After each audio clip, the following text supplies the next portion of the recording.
again, the convergence of blockchain and AI. Now, with AI, you can expect within this year, we're going to see deep fake so real, you cannot tell the difference. People watching this on live stream, they will not know what's in here. We're not here.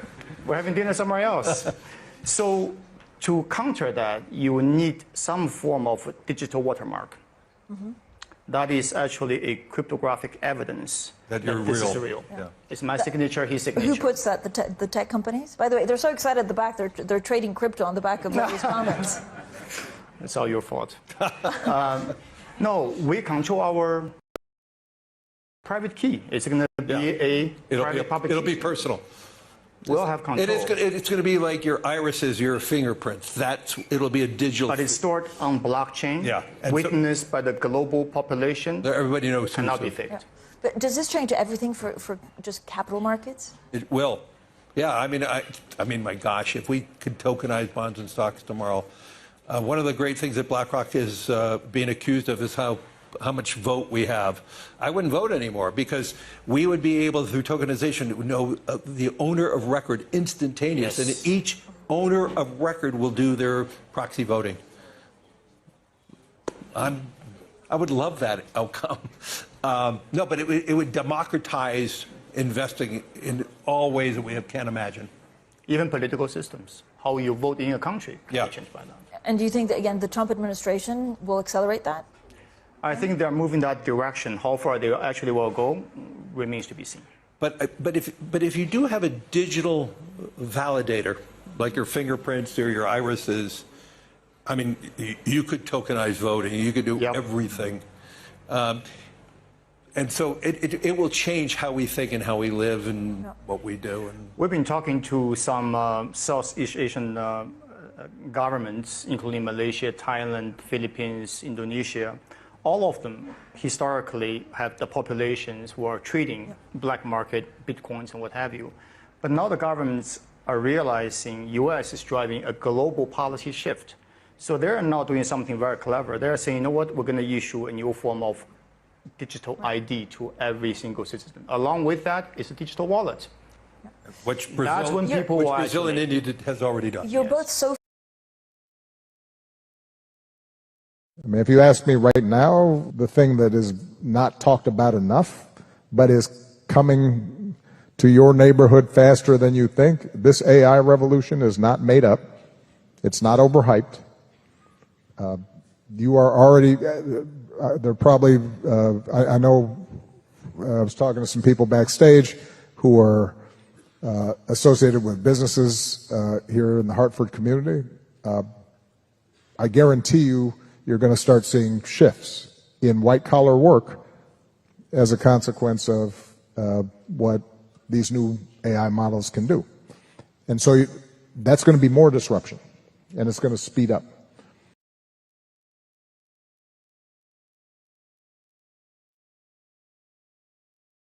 Does the Prime Minister foresee a decline in religious tolerance in the near future in Singapore? I do not foresee, I have already seen. That is the secret of tolerance. That you have a generation in charge, like me, by and large secular in our approach, definitely in how to govern a country, and only too ready to concede the spiritual to personal beliefs, to whichever religion or religious group can convince you. Provided the two are kept separate, that the religion contests your right to believe in certain values, but not to the extent that you push a government into implementing those values at the expense of other groups. Muslims tell me that's not possible. Islam is a total, all-embracing philosophy. The charismatic Christians tell me the same. And if this goes on, we're going to have unpleasantness. My simple position is, let's stop it before it's too late. It's all silly. However hard the Christians can try, they are not going to make Singapore a Christian society. It's just not possible. So I tell these Christian groups, let's have a sense of proportion. Let's live and let live. You're not going to change the world. Maybe you change a few individuals for a very brief period of time, maybe a few years. He gets excited and he's seen the light. But he's got to live. I think sensible, sensitive, but firm government will right this patch. Soft government, trying to accommodate everybody, will lead to big mischief.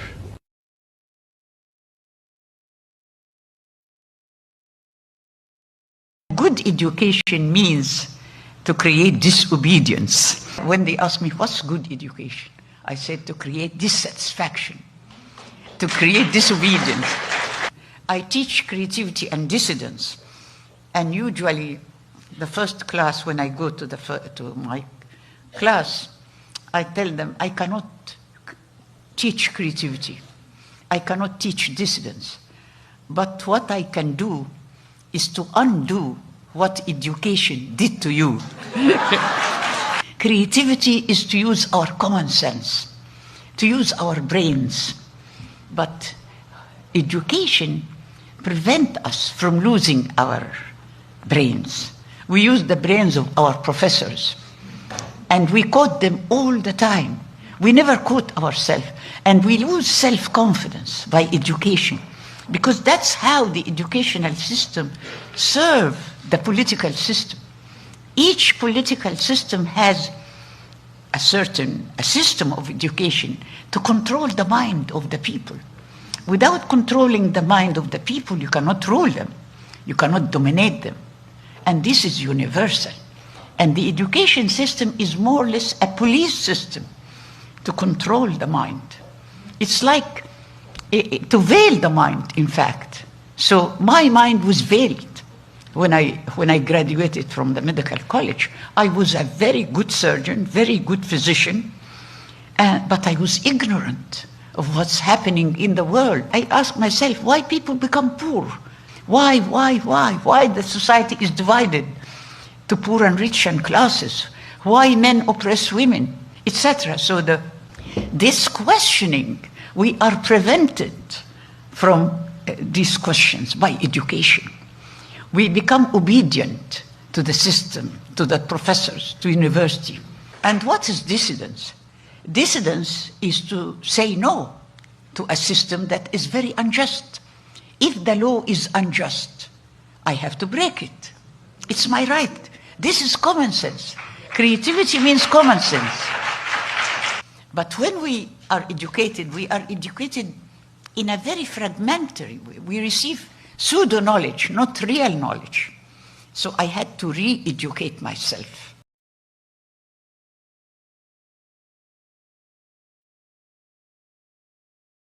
It has a somewhat more 19th century feel to it. Yes, including, of course, the scramble for Africa. Gary Kasparov has argued that America is losing badly the scramble for Africa between Russia and China on the one hand, which is suborning nation after nation, and the United States, which isn't really engaging. How fair do you think that is? The Bush administration was very involved in Africa, both from the President's Emergency Plan for AIDS relief, malaria relief. I think President Bush probably saw more African leaders than 5 presidents put together. We ended a couple of civil wars, including in Liberia and at least temporarily in Sudan. And so I think we were very engaged in Africa. I do think it's fallen off. And you can't be engaged in Africa simply to be the anti-China. If you go to African leaders and say, well, we want to engage with you, so you want to engage with China, that doesn't work. If you say we want to engage with you on your own terms because we understand the issues that you have, that's a very different approach. And I think we are losing that very much so. Do you believe the Chinese will take over Taiwan? I believe reunification is inevitable. In the next 50 years? I cannot say. Maybe 50, maybe more, maybe less if foolish things happen in Taiwan. If they make it too what? What happens to cause the Chinese to use force? they may not have to use complete force. They can just use pressure and destabilize the economy. If they feel that Taiwan, under a new government, a new president, is edging away and determined to make a run for it, they're going to stop it. Because they've had 12 years of Lee Teng-hui, and in the 12 years, although he agreed to one China, to each his own interpretation, in the 12 years he edged and edged surreptitiously away until he came up with the two-state theory, and then the red flag went up. Yeah. You're not going to have that.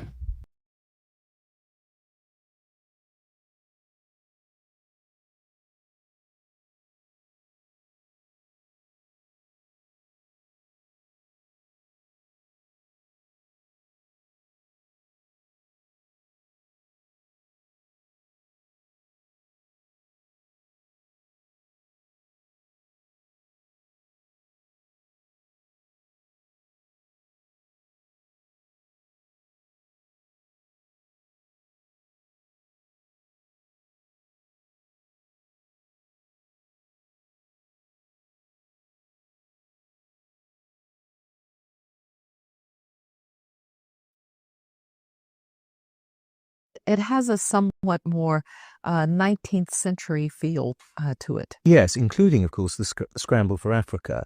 Garry Kasparov has argued that America is losing badly the scramble for Africa between Russia and China on the one hand, which is suborning nation after nation, and the United States, which isn't really engaging. How fair do you think that is? The Bush administration was very involved in Africa, both from the Presidency Emergency Plan for AIDS relief, malaria relief. I think President Bush probably saw more African leaders than 5 presidents put together. We ended a couple of civil wars, including in Liberia and at least temporarily in Sudan. And so I think we were very engaged in Africa. I do think it's fallen off. And you can't be engaged in Africa simply to be the anti-China. If you go to African leaders and say, well, we want to engage with you, so you want to engage with China, that doesn't work. If you say we want to engage with you on your own terms because we understand the issues that you have, that's a very different approach. And I think we are losing that very much so.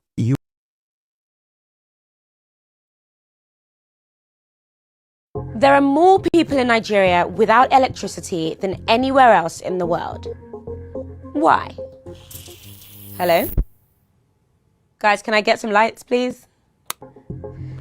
Nigeria has the 6th largest population in the world, with over 230 million people. But decades of underinvestment into its power sector has meant that the quality has not kept pace with the country's growth. Worse still, more than 90 million Nigerians don't have any electricity at all. That's the highest number of any country. The country has the potential to be Africa's economic powerhouse, but to do so, it needs electricity. Now, plenty of poor countries struggle with inconsistent power, but Nigeria's grid is especially bad. It's never carried more than 6 gigawatts. To put that into perspective, Bangladesh, a smaller and until recently poorer country than Nigeria, carries nearly 3 times as much. The grid's job is to carry electricity from power plants to homes and businesses. But in Nigeria, the grid is still run by the government, and it just keeps collapsing. This shaky grid limits the amount of electricity that the government can buy from generator companies, and that then discourages them from making more electricity. This lack of grid power is making industrialization and the use of heavy machinery much harder. An inconsistent power supply also discourages foreign investment. Plans to improve the grid haven't had much success. One partnership between the Nigerian government and Siemens, a German firm, is supposed to add 12 gigawatts to the grid's output. But the initiative has only completed a pilot stage since it was signed 6 years ago. With government plans faltering, many Nigerians are taking matters into their own hands. Businesses in Nigeria spend a staggering $22 billion a year on generator fuel to compensate for the frequent power outages. Tech entrepreneurs, for example, have started to build their own power plants just to run their data centers. Low-interest loans from the World Bank and the African Development Bank have helped to build a few off-grid solar projects. But such projects alone will not cover Nigeria's massive electricity shortfall.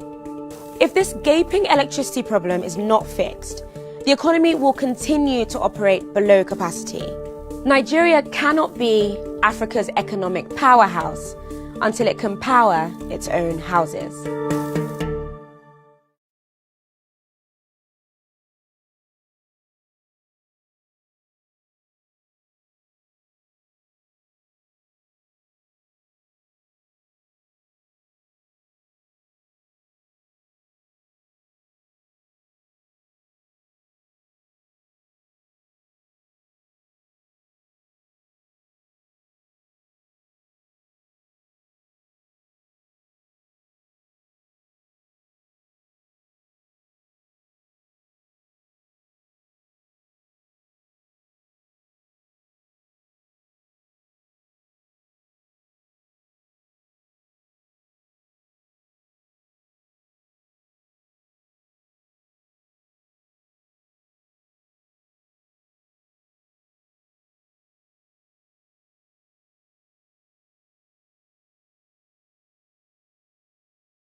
There are more people in Nigeria without electricity than anywhere else in the world.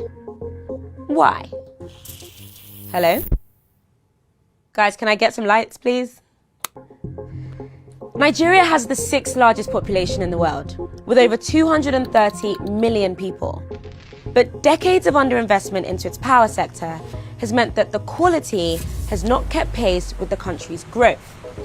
Worse still, more than 90 million Nigerians don't have any electricity at all. That's the highest number of any country. The country has the potential to be Africa's economic powerhouse, but to do so, it needs electricity. Now, plenty of poor countries struggle with inconsistent power, but Nigeria's grid is especially bad. It's never carried more than 6 gigawatts. To put that into perspective, Bangladesh, a smaller and until recently poorer country than Nigeria, carries nearly 3 times as much. The grid's job is to carry electricity from power plants to homes and businesses. But in Nigeria, the grid is still run by the government, and it just keeps collapsing. This shaky grid limits the amount of electricity that the government can buy from generator companies, and that then discourages them from making more electricity.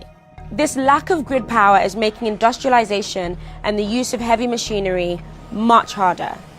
An inconsistent power supply also discourages foreign investment. Plans to improve the grid haven't had much success. One partnership between the Nigerian government and Siemens, a German firm, is supposed to add 12 gigawatts to the grid's output. But the initiative has only completed a pilot stage since it was signed 6 years ago. With government plans faltering, many Nigerians are taking matters into their own hands. Businesses in Nigeria spend a staggering $22 billion a year on generator fuel to compensate for the frequent power outages. Tech entrepreneurs, for example, have started to build their own power plants just to run their data centers. Low-interest loans from the World Bank and the African Development Bank have helped to build a few off-grid solar projects. But such projects alone will not cover Nigeria's massive electricity shortfall. If this gaping electricity problem is not fixed, the economy will continue to operate below capacity. Nigeria cannot be Africa's economic powerhouse until it can power its own houses.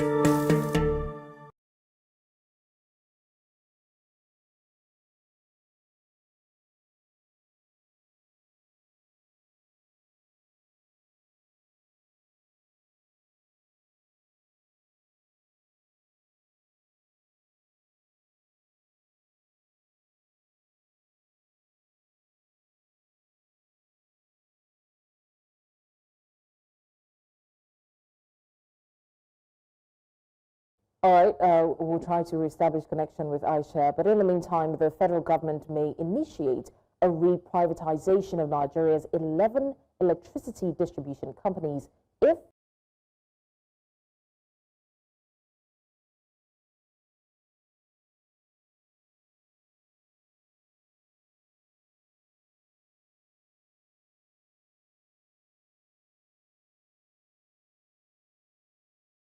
the Electricity Act Amendment Bill 2025 is enacted. The proposed legislation seeks to compel core investors in the discos to inject new capital or face penalties, including share dilution and possible takeover. The bill, currently undergoing legislative review, mandates financial restructuring within 12 months, aiming to attract long-term investments and eliminate unstructured subsidies. It grants the Nigerian Electricity Regulatory Commission increased authority to enforce compliance and impose sanctions. Now, industry stakeholders have expressed concerns that the new framework may disrupt reforms from the 2023 Electricity Act, despite previous interventions. The DISCO continues to underperform, contributing to ongoing power supply challenges nationwide.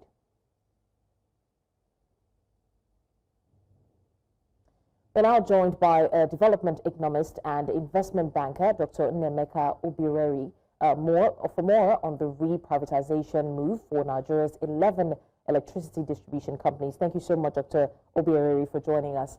Now let's start with a big question.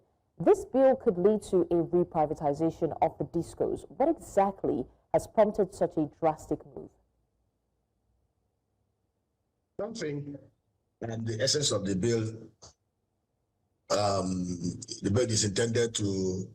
I don't think the sole purpose of the bill is to reprivatize the existing discourse. Basically, what we have seen over the last couple of years since the privatization of the power sector is we practically handed over our power assets to crony capitalists of the government of the day that sold it. And many of them have not injected any fresh monies into this. Basically, what they just did was just took those discourse to milk Nigerians. And I recall clearly, those assets were valued at over 3.2 trillion naira. They were given away at about $430 billion, billion naira. And most of us complained and whined and, kicked against the pittance that federal government received for the sale of those assets. And most of those assets were purchased with 100% leverage financing. Most of those who purchased those assets did not have the technical and financial capacity to manage them. Basically, what they did was to take those assets without value add, started billing Nigerians arbitrarily, selling darkness and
collecting monies.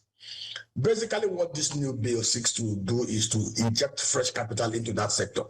If you want to own the power assets, you must be willing to invest, attract capital, and give Nigerians light and not darkness.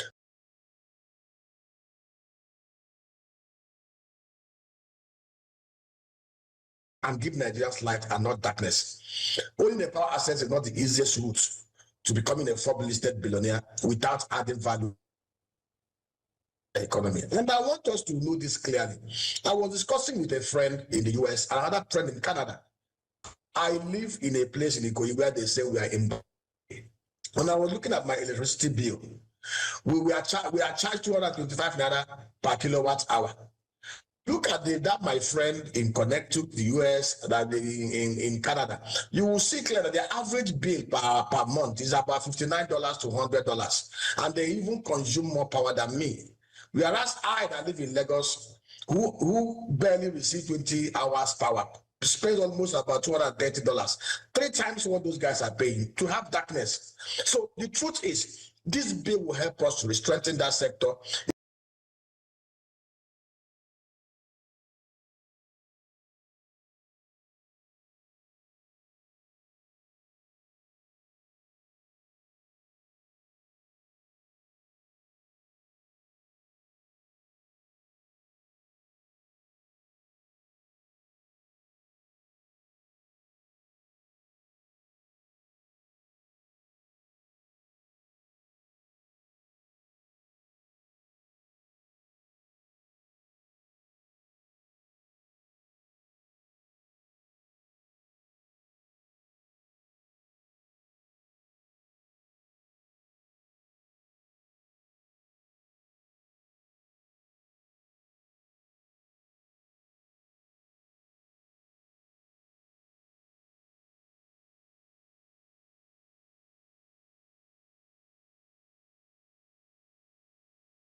All right, we'll try to reestablish connection with Aisha, but in the meantime, the federal government may initiate a reprivatization of Nigeria's 11 electricity distribution companies if the Electricity Act Amendment Bill 2025 is enacted. The proposed legislation seeks to compel core investors in the discos to inject new capital or face penalties, including share dilution and possible takeover. The bill, currently undergoing legislative review, mandates financial restructuring within 12 months, aiming to attract long-term investments and eliminate unstructured subsidies. It grants the Nigerian Electricity Regulatory Commission increased authority to enforce compliance and impose sanctions. Now, industry stakeholders have expressed concerns that the new framework may disrupt reforms from the 2023 Electricity Act. Despite previous interventions, the DISCO continues to underperform, contributing to ongoing power supply challenges nationwide.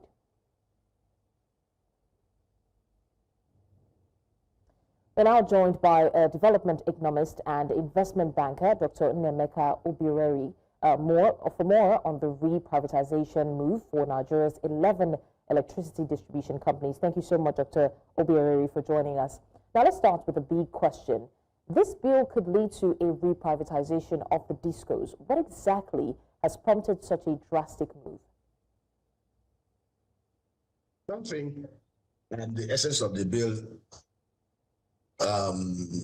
is intended to, I don't think the sole purpose of the bill is to reprivatize the existing DISCOs. Basically, what we have seen over the last couple of years since the privatization of the power sector is we practically handed over our power assets to crony capitalists of the government of the day that sold it. And many of them have not injected any fresh monies into this. Basically, what they just did was just took those DISCOs to milk Nigerians. And I recall clearly, those assets were valued at over 3.2 trillion naira. They were given away at about $430 billion, billion naira. And most of us complained and whined and, kicked against the pittance that federal government received for the sale of those assets. And most of those assets were purchased with 100% leverage financing. Most of those who purchased those assets did not have the technical and financial capacity to manage them. Basically, what they did was to take those assets without value add, started billing Nigerians arbitrarily, selling darkness and collecting monies. Basically, what this new bill seeks to do is to inject fresh capital into that sector. If you want to own the power assets, you must be willing to invest, attract capital, and give Nigerians light and not darkness. Owning the power assets is not the easiest route to becoming a Forbes-listed billionaire without adding value to the economy. And I want us to know this clearly. I was discussing with a friend in the US, another friend in Canada. I live in a place in Ikoyi where they say we are in. When I was looking at my electricity bill, we are charged 225 naira per kilowatt hour. Look at that, my friend in Connecticut, the US, that in Canada. You will see clearly that the average bill per month is about $59 to $100, and they even consume more power than me. Whereas I that live in Lagos, who barely receive 20 hours power, spend almost about $230, 3 times what those guys are paying to have darkness. So the truth is, this bill will help us to strengthen that sector. If it means the privatization of those assets, let it be. And we need to totally unbundle, liberalize that power sector. We cannot continue to generate darkness, distribute darkness while fleecing Nigerians. And if you look clearly, most of even the DISCO assets, go to any part of it. Once there is transformer destruction or blowout, those DISCOs will not replace it. They will still expect the residents to gather to provide the transformers, to provide the wires, to provide the poles, while they will not just come and hook them and charge them. Essence of this bill, and we must have to go further than what we're are doing now to ensure that we'll inject transparency, efficiency, accountability, and new funds into that sector. I applaud Senator Eninaya Abaribe for spearheading this bill. I applaud National Assembly for quickly let them pass it and let us go and reform this sector. It's very, very important. The only way we can industrialize Nigeria, the only way we can move this country forward is when we fix the power sector. And it's high time we fixed it. So the amendment gives core investors just 12 months to inject the new capital. In your view, is that a fair demand, or are we setting these companies up to fail? I think they should extend it to 24 months. 18 months to 24 months will be the ideal timeline. 1 year may be too short. 1 year may be too short. But I just want us to know that that intervention is urgently needed. We need to inject fresh capital in that sector, massive capital, and we need to transform and reform that sector. We need to liberalize it. We need to decentralize it. We need to, even the transmission, we need to decentralize transmission network, even to state levels. This idea of having a national grid is not acceptable to anybody who understands how the power sector works. So 2 years will be ideal. I think 12 months is a bit too short. All right, Dr. Nemeka Obiareri, thank you so much for joining us to discuss the electricity situation in Nigeria. We appreciate your time with us.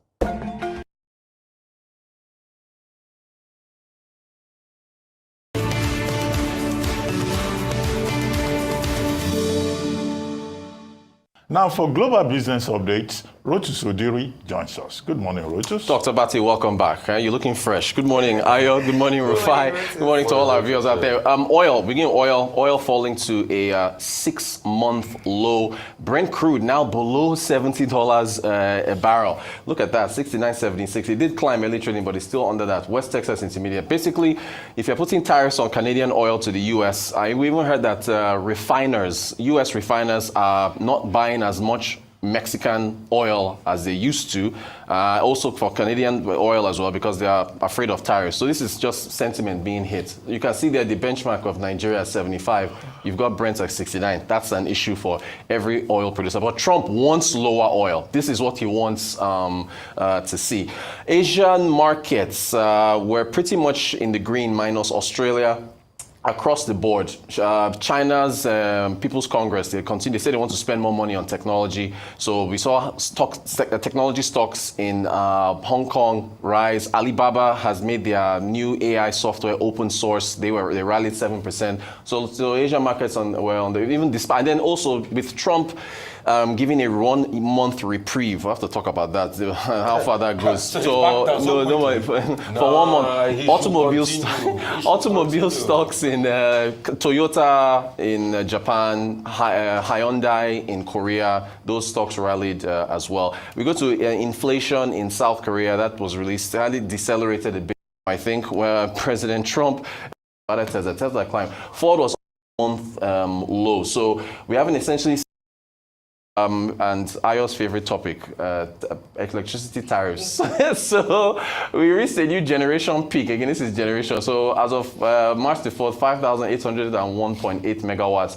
The last high was in 2021, 5,801.6, according to the Transmission Company of America. So the Minister of Power put out a statement addressing this. Minister Adelabu saying that the results seen so far have been due to a partial implementation of the reforms in the sector, and based on this trajectory, we'll see further improvements in the sector. He continues, there is still a shortfall that needs to be addressed. In fact, he came out, I think it was last week, he said, Band B, you're not paying enough, you need to pay more. He said to sustain these improvements, the government would have to pay down the tariff shortfall of 1.94 trillion for 2024 and legacy debts of 2 trillion to the GENCOs. It will be important to continue the tariff reforms to ensure consumers start to pay for energy. And he says we can get to 7,000 megawatts if that is done. So tariff reform still has to go up. Very interesting subjects. Unfortunately, we don't seem to have time to look at the China threatening war or the markets doing well all of a sudden after the collapse, Monday, Tuesday, all the Trump effects having been effectively wiped out, and the anxiety among investors who are worrying about risk. And then Bitcoin also exactly as well. But no time. But very interesting subject. Thank you.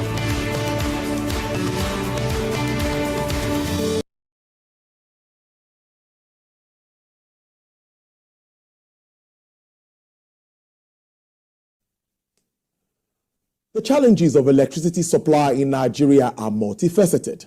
To address these challenges, various solutions have been proposed, including increasing investment in power generation, improving transmission and distribution infrastructure, and of course, promoting energy efficiency and conservation. The government has also implemented several initiatives aimed at addressing challenges facing this sector. Part of it is in introduction of renewable sources, energy sources, and implementation of off-grid solutions, amongst others. Very interesting conversation. We've been on this for some time, but what really is the way forward amidst the recent hike in electricity tariff? I am being joined now by the founder and chief executive officer of Fedicore Limited, Dr. Chikweloka Ume, live from Enugu. Thank you so much, Dr. Ume. It's good to have you on the program this afternoon. Thank you, Tolu. My pleasure to be here. Yes. I'd like to start this conversation with issues around grid collapse. Yes, it's interesting we start from that point. According to some reports, it's about 7 times this year, in 2024 alone. And we know what this has cost. It's looking like this is something we're continuing to witness going forward in the sector. What are the major issues with regards to this constant collapse that we continue to see? Well, Tolu, it's almost like you and I have the same conversation all the time. In a situation where the fundamentals of the industry, the power industry, are off, you're going to continue seeing this problem. On April 15th, there was another grid collapse, and that was blamed on a fire at the AFAM 5 plant on the 330 kV line. Once that fire started, it tripped off AFAM 3 and AFAM 6, and from there, other plants started shutting down. Remember, there was a time when a minister said that our problem in Nigeria wasn't generation. Well, it is generation, distribution, transmission, and everything else. Because when a plant trips off and the system operator is not able to react quickly enough to disconnect some load to make sure that the supply of electricity balances out with the load that is online, you're going to have other plants trip off to protect themselves. So that tells you we have outdated equipment all around. It tells you we don't have enough generation capacity. We actually are still talking about 4,000 megawatts in a country of 200 million people, whereas Egypt, with about 111 million people, half our population, generates about 60,000 megawatts. So we're way off. Our generation is way off. Transmission is extremely poor. And of course, distribution doesn't work. Then the system that runs the whole industry is outdated. So you're going to continue seeing this problem. In this year alone, in just 4 months, we've already had 7 collapses. In the 9 years between 2010 and 2019, we had 209 grid collapses. So it's almost like we're competing with ourselves to do worse than we've done before. But we are hopeful. We are hopeful that things will get better. But that takes effort, focused effort.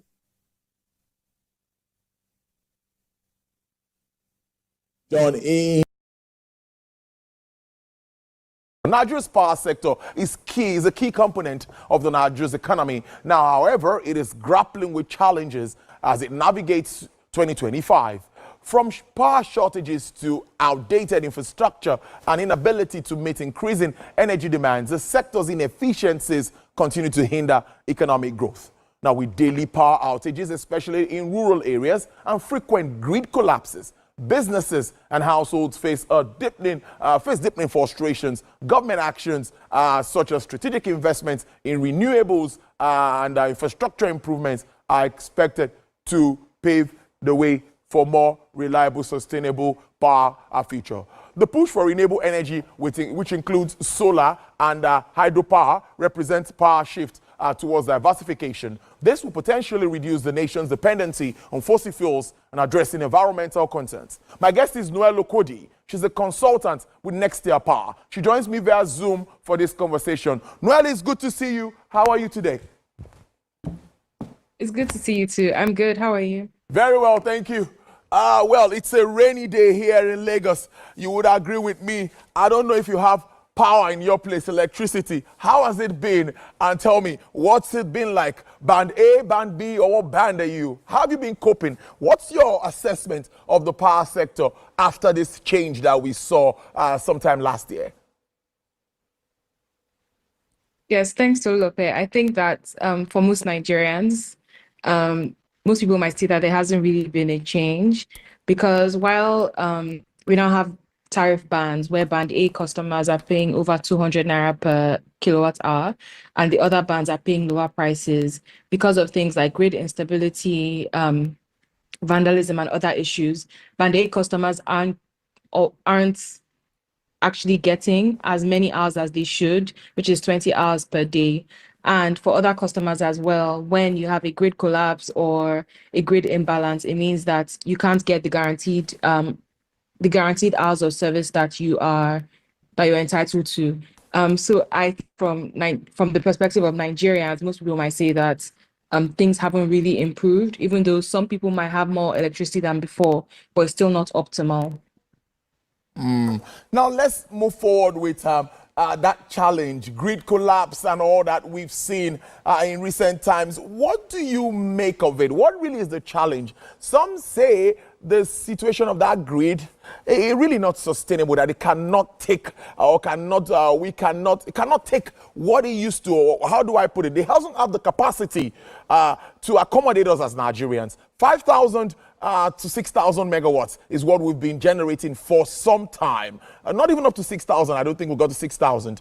Now, what can we do? What are the options? What options do we have to address this lapses? That, it's now becoming a back-to-back thing, grid collapse today, grid collapse tomorrow. Yeah, so there's clearly an infrastructure deficit in the power sector where the level of infrastructure available isn't commensurate to the amount of power that the grid should be carrying or should be supplying. So like you said, the maximum amount of power that has been distributed by the grid isn't even up to 6,000 megawatts, even though we have a generation capacity of over 12,000 megawatts. So there's a huge deficit because between transmission and distribution, the infrastructure isn't enough. And then there's also the commercial aspect, which is a huge part of it. Yeah. Because if young companies aren't making money to pay the rest of the power sector, then it means that these companies can't invest in the infrastructure as well.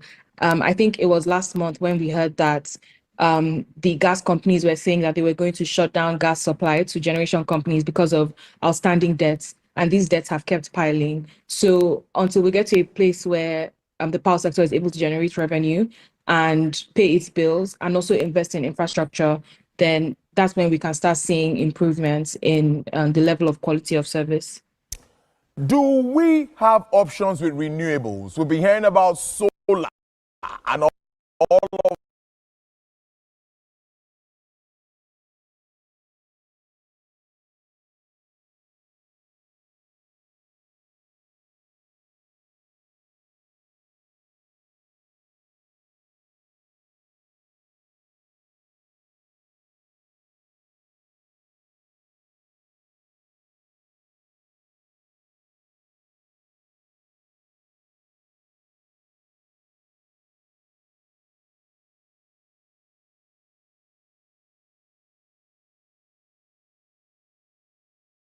of that. We have sun in some part of this country, excuse me, and some will say we could take advantage of solar energy, wind energy, coal-powered plants and all of that. What do you make around that space? Are we exploring these opportunities? Yes, I'll say that to an extent, we are exploring those opportunities, especially for rural electrification.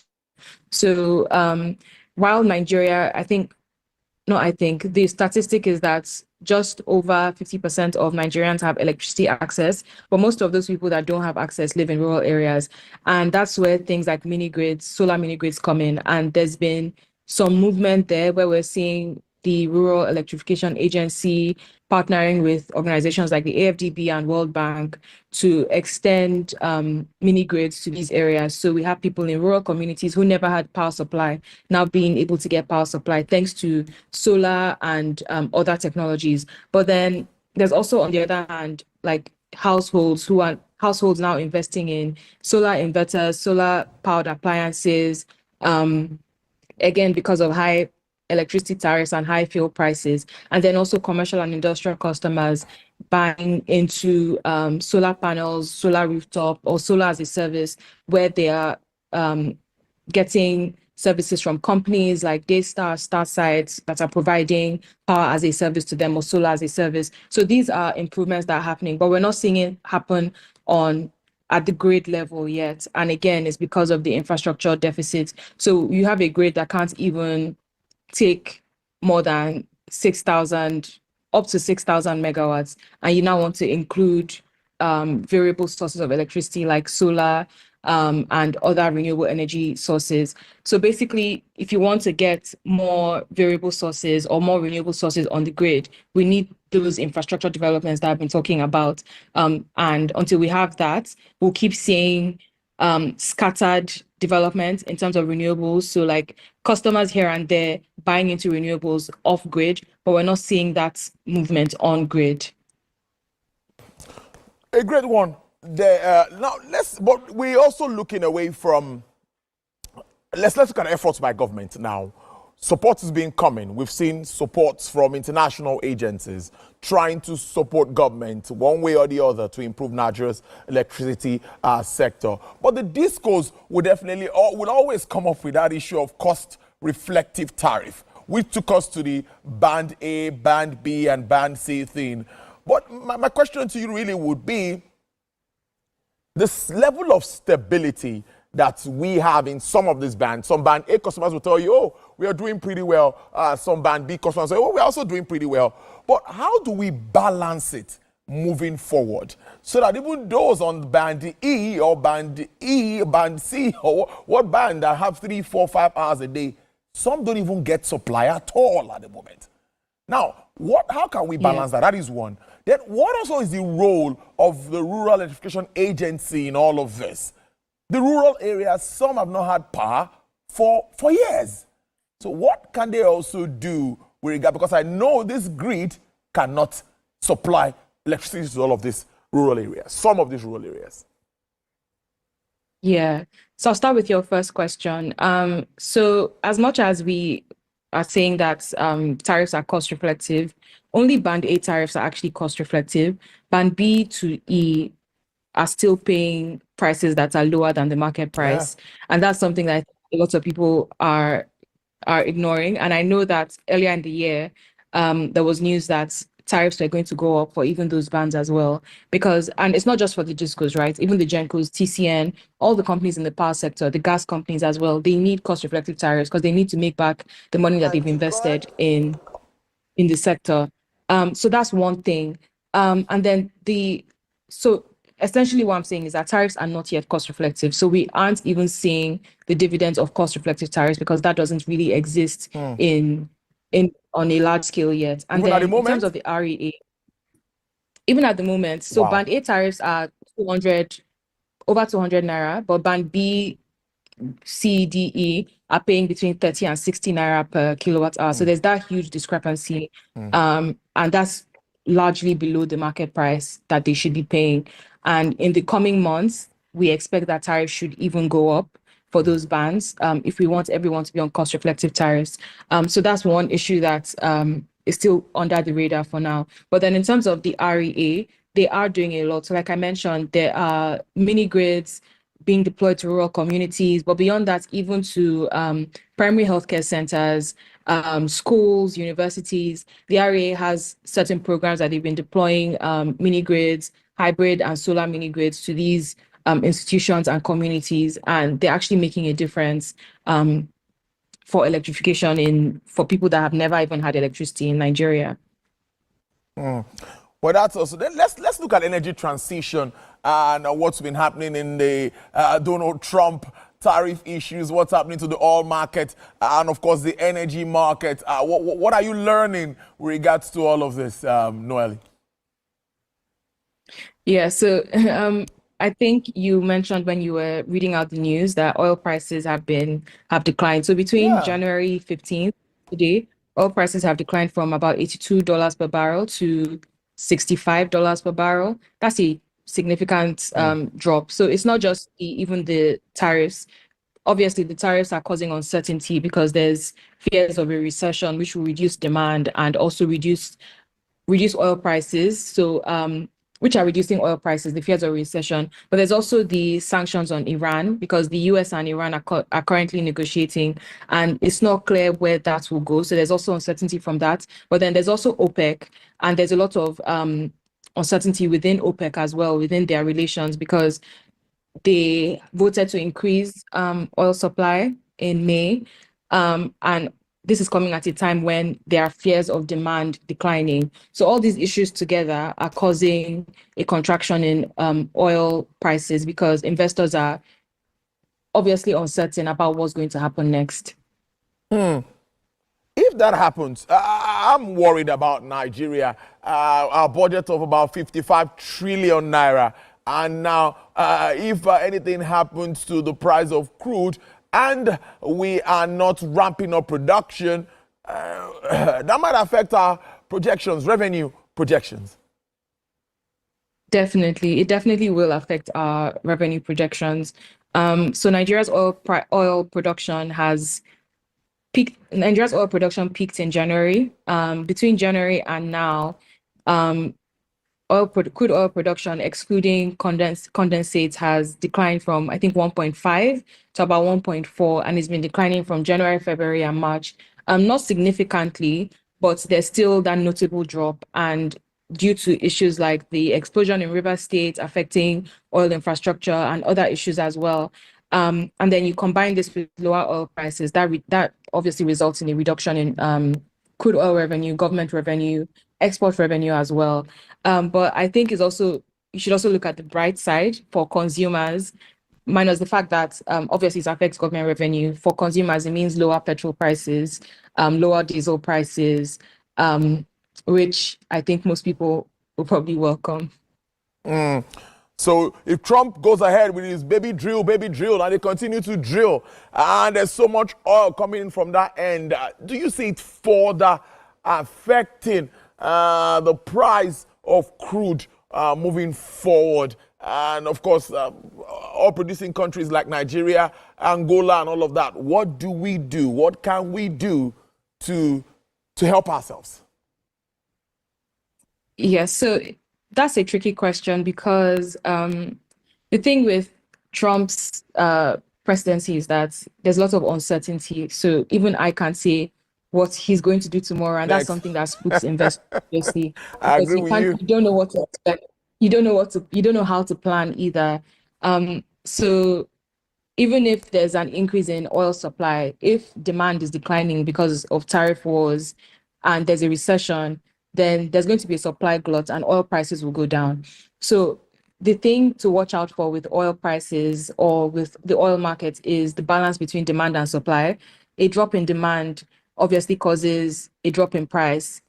An increase in demand and an increase in supply could cause an increase in price or a decrease in price. It's about the balance of the scales.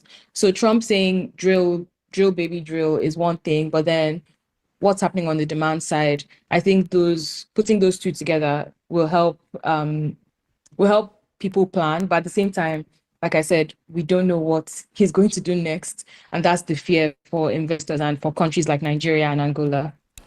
Finally, before I let you go, Noelle, let's come back to our energy crisis, say energy challenge that we have in this part of the world. Moving on in 2025, what would you suggest?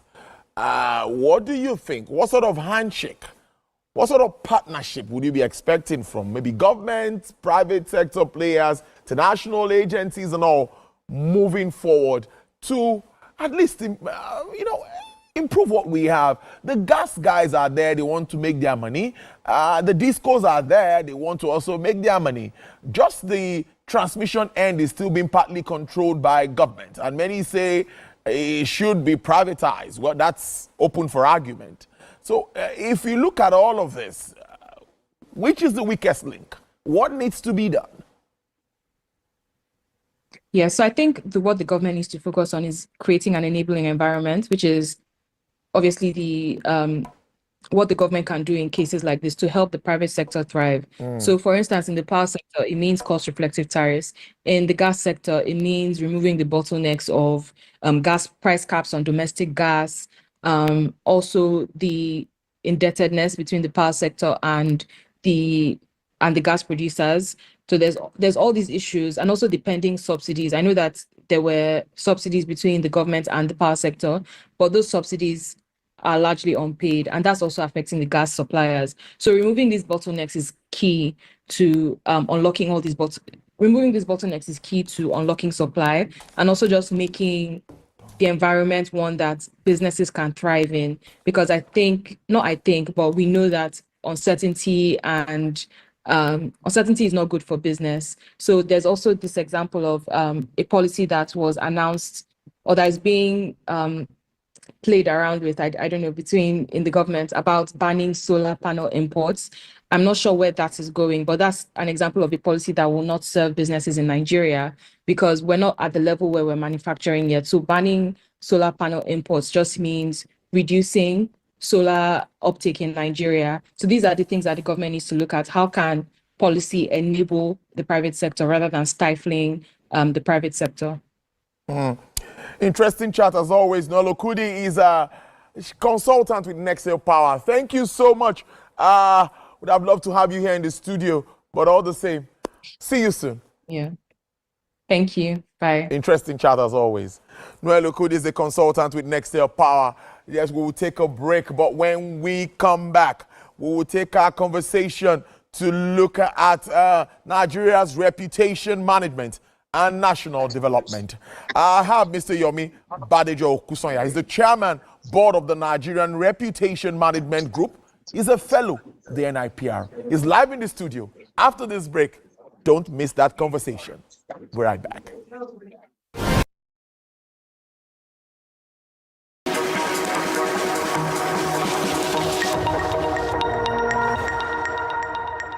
Now, Africa's energy transition is gaining momentum, driven by the urgency to expand access, shifts to renewables, and attract private capital. But amid reforms, decentralization, and new actors entering the field, one issue keeps resurfacing, and that's collaboration. Can all the moving parts work together to fix Nigeria's persistent power challenges? Just days ago, some of the sector's most influential voices gathered in Lagos for the inaugural Future of Power Africa conference focused on charting a coordinated path forward. Now, amongst the issues raised, the evolving roles of market players, overlapping responsibilities between federal and state electricity actors, and the challenge of aligning efforts across the value chain. In a landmark development, Nigeria formally established the Nigerian Independent System Operator, a key mandate of the Electricity Act 2023. Now, with a newly appointed board, it is expected to enhance grid efficiency and market operations operating independently from the transmission company of Nigeria. Now, this could reshape how power is dispatched, managed, and balanced nationwide.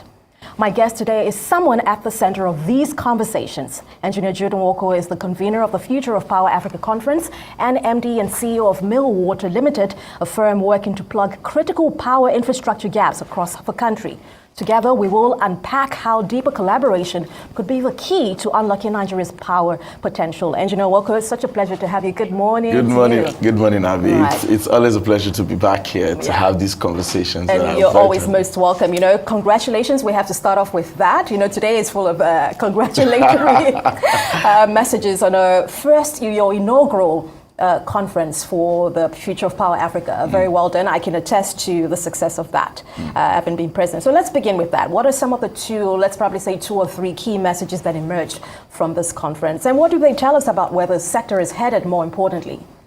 You know, so basically we were driven by the passion to see enhanced collaboration between all sector players in the power sector. Now, with the new Electricity Act reform, the level playing field has been created for all players to come fully into their own, and the overlapping interests being aligned accordingly. Three key things came out of our conversations on Wednesday.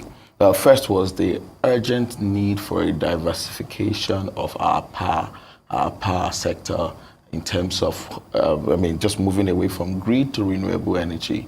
that came out as a strong point. And there's a building momentum. The second thing that came up was there's a building momentum in the decentralization of power from the federal concentration that we've experienced over the years now to states being empowered by the Legislative Act to take their destinies, if you like, in their hands. And that, as good as it is, has created multiple layers for players. It has unlocked opportunities, definitely. But then we brought up the conversations around how these multiple layers would ensure that there are no overlaps in their function and there are regulatory frameworks around which they operate so that there are no conflicts and that it does what it's planned to do, which is to create more big power available at an affordable rate for the average Nigerian. And finally, we saw that private sector role cannot be undermined in this sector, in that investment has to come in beyond government, sustained intervention financially to the sector. We can see that's no longer sustainable, and we are trusting that with these opportunities that have been opened up, investors will find the sector more alluring to participate in. All right, so very pertinent discussion points there. I mean, certainly Nigeria's electricity market is expanding, but so is the number of players and even layers. How can we ensure true collaboration in a system with overlapping interests, like you've alluded to just a couple of times now, and sometimes even conflicting mandates? That was a big concern for us. And it was one of those things that actually made the future of Power Africa a conversation that we should prioritize at this point in time. First, we saw that there is a huge need for an alignment of visions. Now, for most of the states, if you are now empowered to produce power yourself, the first thing that might come to the average mind of an individual or a driver is revenue. But this is not just an avenue to raise revenue for the state. It is an opportunity for you to create bespoke solution to your own state needs, right? And create a framework that works particularly for your state, so that at the federal level there is a central governing framework that still is being operated, but at the state level, where you know where your challenges are, you know where the energy needs are required to be shipped onto, you create solutions that are bespoke to your state. Then secondly, there is also the need for us to begin to engage the various players at each level as to what the scope of their coverage is. If we